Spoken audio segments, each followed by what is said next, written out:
নমস্কাৰ। বৰ্তমান সময়ত এখিনি মানুহ মানসিক চাপত ভোগা দেখিবলৈ পাওঁ আমি।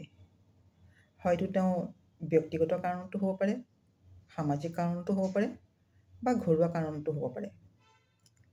কিন্তু লাহে লাহে যেতিয়া মানুহজনে কাৰো লগত কথা পতাৰ ইচ্ছা নকৰে, হাঁহি ধেমালি বেয়া পায়, নিজকে অকলশৰীয়া অনুভৱ কৰে, আছুতীয়াকৈ থাকিব বিচাৰে, তেতিয়া আমাৰ সমাজখনৰ এটা দায়িত্ব তেওঁক আমি চোৱাটো।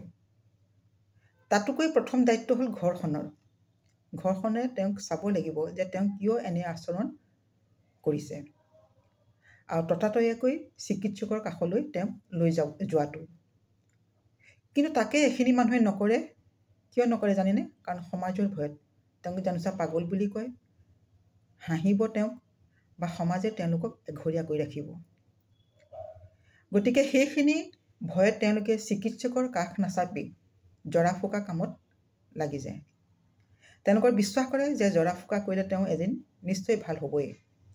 কিন্তু লাহে লাহে দিন বগৰাৰ লগে লগে তেওঁ এদিন সম্পূৰ্ণ মানসিক ভাৰসাম্য হেৰুৱাই পেলায়, যাৰ ফলত ঘৰখনৰ অশান্তি আৰু সমাজৰো অশান্তি। কাৰণ সকলোৱে তেওঁক লৈ চিন্তিত আৰু ভয়ত থাকিব লগা হয়।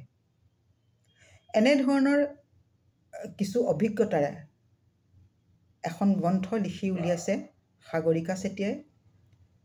তেওঁ হৈছে মানসিক ৰোগী স্বাস্থ্যকৰ্মী এগৰাকী, লগতে এগৰাকী গৱেষিকাও। তেওঁ 19টা গল্প নিজৰ অভিজ্ঞতাৰে লিখি সমাজলৈ কিছু বাৰ্তা দিছে, আৰু সেই গ্ৰন্থখনেই হৈছে মন মগজুৰ বিচিত্ৰ কাহিনী। প্ৰকাশক JS পাব্লিকেশ্যনছ, মূল্য 170 টকা, পৃষ্ঠা 118।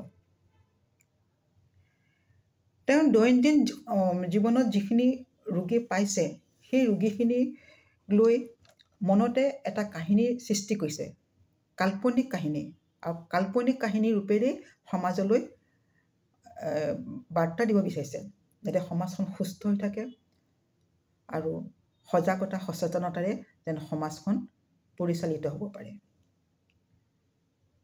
গতিকে আশা ৰাখিছোঁ যিসকল সংবেদনশীল পঢ়ুৱৈ তেওঁলোকে তেওঁৰ এই প্ৰথম প্ৰয়াসক যেন সঁহাৰি জনায়। এবাৰ আপোনালোকেও পঢ়ি চাওক এই গ্ৰন্থখন, আৰু যদি কেতিয়াবা আপোনালোকে তেনে ব্যক্তিক আপোনালোকে দেখা পায়, তেন্তে মানৱতাৰ খাতিৰত তেওঁক চিকিৎসকৰ কাষলৈ নিয়াটো একান্তই প্ৰয়োজন বুলি ভাবোঁ। ধন্যবাদ।